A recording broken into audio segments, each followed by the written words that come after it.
સાંભળ ને માં મેલડી, જો માં તારે લેવું જ હોય ને તો એક ગાય અમારું બધું સુખ લઈ લે, પણ આમ ધીમે ધીમે દુઃખ ન દે માં, નથી સહન થતું.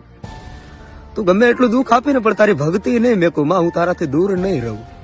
તારી ભક્તિમાં કદાચ મારે મોત આવી જાય ને, મારો મરવાનો દાડો આવી જાય ને, તો એ મને પહોંચ થાય માં, પણ તારી ભક્તિ નહીં મેકું માં.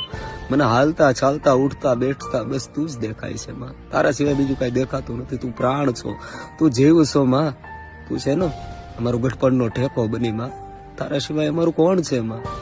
તું ભલે અમને લાડ નો લડાવ્યો, અમારે નથી મળી લાડ, અમારે નથી લડાવવા, અમારે કોઈ વસ્તુ કાંઈ નથી જોતું.